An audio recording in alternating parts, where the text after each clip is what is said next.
Good evening, welcome to Speaking Out. I'm Harry Brown.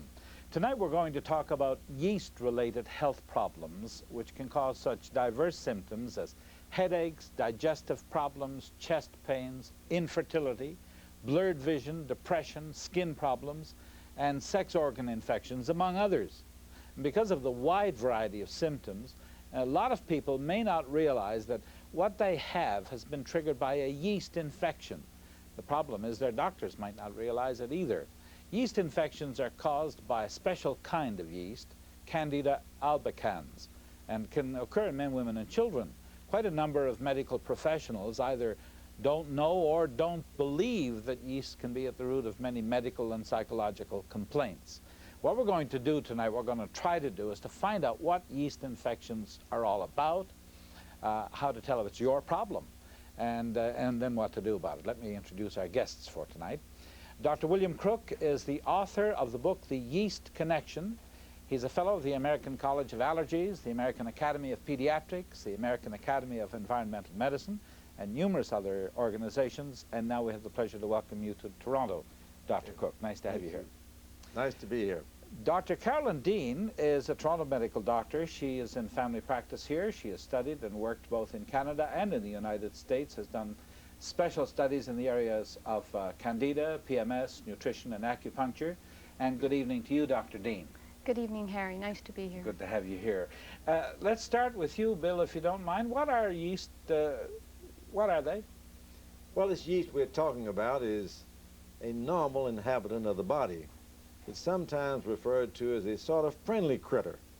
It lives on the dark inner membranes of the digestive tract and the vagina. As you pointed out, it occurs in men, women, and children. Now, when the immune system is strong, no problems. A lot of things that have happened in the last 40 years and the way we live and what we've eaten and what we've been exposed to have made this yeast get out of balance, especially what we call the broad-spectrum antibiotic drugs. Do you know what a broad-spectrum drug is? No, what is it? Well, it's one that knocks out all the bacteria. Penicillin, for example. No, not penicillin. Penicillin only knocks out the germs maybe on the nose and throat and lungs. These broad-spectrum ones are tetracyclines, Keflex, ampicillin, amoxicillin, the sulfur drugs. They're like taking a machine gun that you're trying to kill some terrorists running out of a bank and mowing down all the innocent bystanders. Now, let's say these Candida yeast have got bulletproof vests on and helmets, and the antibiotics don't affect them, so they multiply and bring in their friends and neighbors and overgrow. Now, that causes vaginitis in women, thrush in babies, constipation, bloating, diarrhea in men or women or people of all ages. Okay, we're going to get to these in stages, Dr. Crook. Right. Don't do the whole show off the top. Okay. Leave a little bit. All right. Dr. Dean, is this more likely, from what Dr. Crook said, I gather this more likely to be a women's disease or condition? Is it, in fact, a disease? It seems so.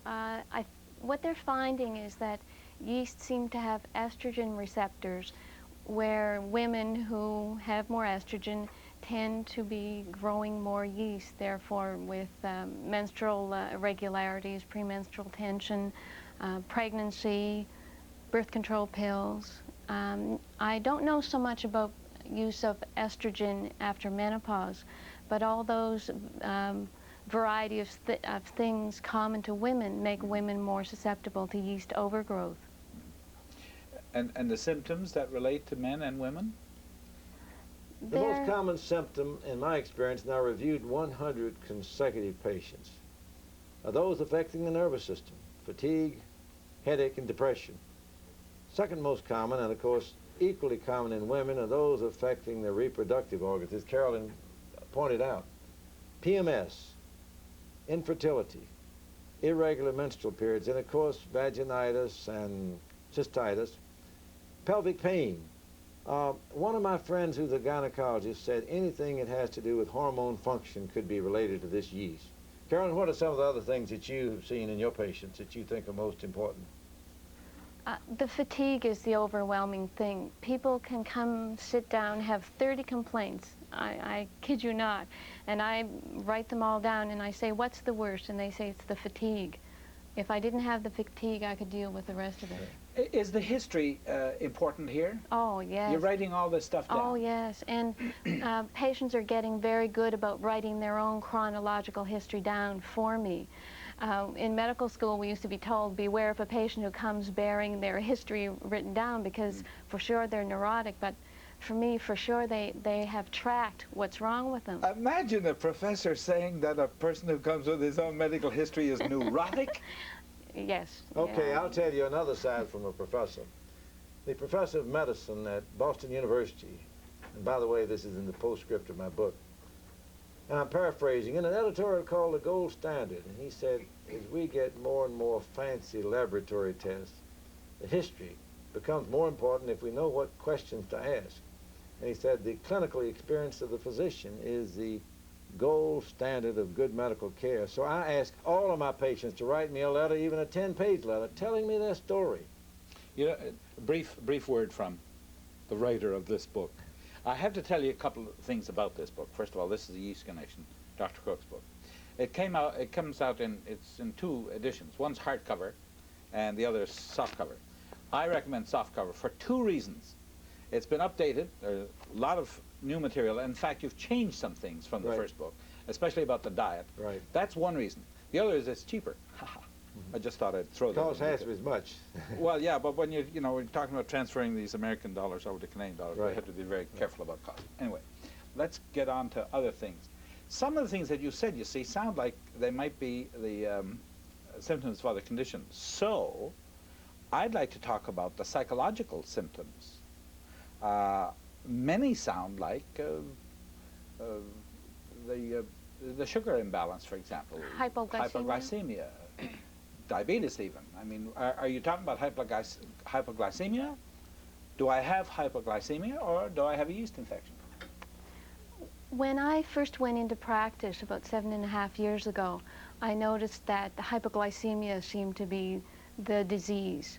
A few years went by, then allergies seemed to be the disease, and now candidiasis seems to be the disease.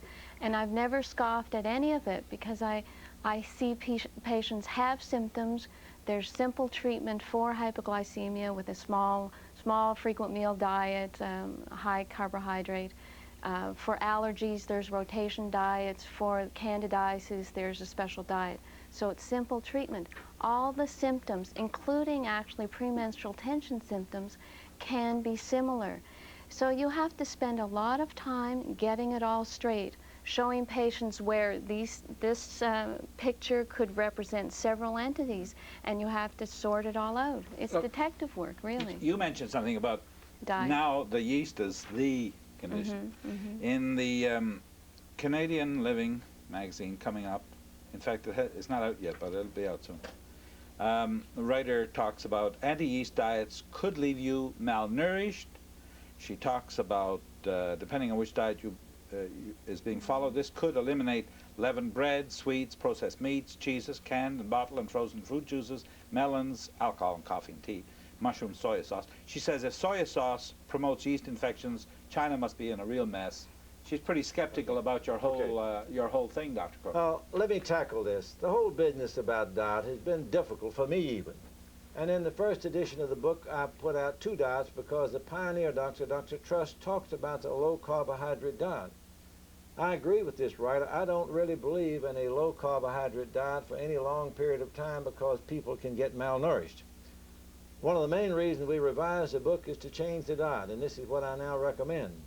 I recommend that you eat a good, nutritious diet, that you don't starve yourself. Okay. We avoid sugar, and we avoid the quick-acting sugars such as maple syrup and honey and fructose. Sugar feeds this little yeast critter like putting kerosene on a barbecue grill. It flares up.